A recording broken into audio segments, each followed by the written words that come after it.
Hi everyone, I'm Meteorologist Rusty McCranie, and welcome to Weather Express. Your weather in 5 minutes. Start the clock. Friends, we have several fast-moving storm systems that'll race across the United States. Some of that will bring the opportunity for strong to severe storms. Others will bring extremely gusty winds and some heavy snowfall as well. It's going to be an active couple of days. We'll get into the story starting off in the Northeast. Temperatures in the 30s and 40s. We'll talk about what's happening in the Ohio Valley coming up.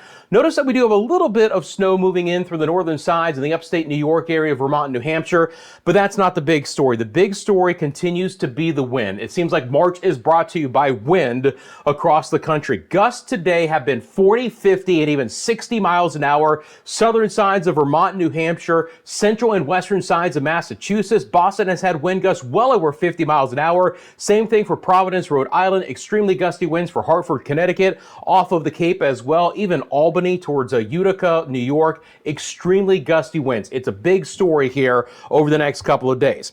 Back over to the radar, and we'll continue to follow a fast-moving system again through portions of the upper Midwest into the Ohio Valley. Now, this is a fast-moving system. It's going to bring some snow to places like Milwaukee and Chicago and the northern sides of Indiana and Illinois in general.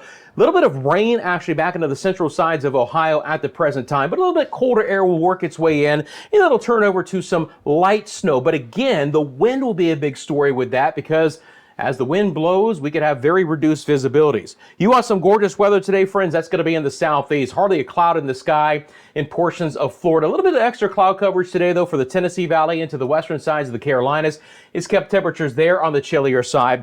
Developing storm system here in the western Gulf. This is going to be the fuel to the fire to promote the opportunity for some severe weather across the Gulf Coast states over the next couple days, because it's going to combine with this upper level low, which is currently spinning over the northern sides of Arizona. Yes, it's some snow for places like Flagstaff with temperatures below freezing, and you can clearly see that spin. That'll be moving through New Mexico, portions of the panhandles of Texas and Oklahoma, slamming into this moisture-laden hot air with temperatures in the 70s and 80s, and that will be the next threat for some strong to severe storms. Actually relatively pleasant right now, the western Great Lakes and portions of the central and the northern plains. Another storm system moving through the coastal sections of the west coast right now. We're going to have more mountain snow to talk about, and I tell you what, we'll hit on that right now. So let's get into what's happening as far as the advisories. Just kind of gives you a good idea of where the most potent weather is going to be. Going to continue to see a lot of wind from the west coast, from northern sides of Washington state all the way down to Southern California. Heavy snowfall could fly with winter storm warnings for places like Ogden and Salt Lake City, Utah. We're going to have more snow again through portions of the central and the western sides of Colorado. 3+ inches of snow there. It's nothing outrageous, but again, it could be falling quite heavily at times, so there are some winter storm warnings. And you can actually see for the panhandle of Texas, this is an area that actually could get 5 to 7 inches of snow. So this is going to be a fairly impactful storm moving in, and obviously here we continue to see the wind advisories and the high wind warnings for the Northeast. All right, so let me get out to the big perspective. We'll take a look at the models, and as we do so, again, I appreciate you guys taking a quick second and liking this video and subscribing to Weather Express.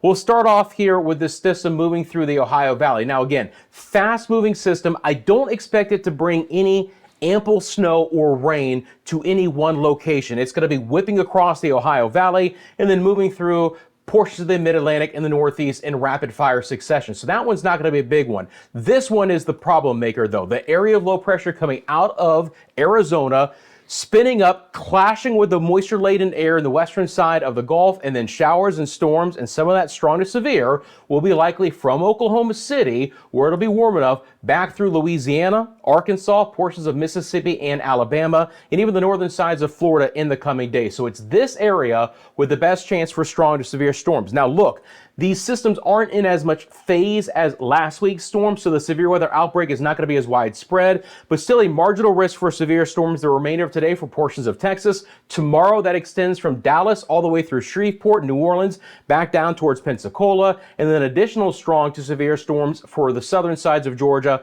northern sides, the I-10 corridor of Florida. Again, all marginal risk, so kind of a 1 out of 5 on the scale, but still that opportunity will continue to present itself in those areas. We'll also be watching for our next coastal storm to be coming back on. This is going to be another big time snowmaker for portions of the Olympic and the Cascade ranges. Some heavy rainfall for Seattle on towards Portland. And this one eventually will clip portions of California as well.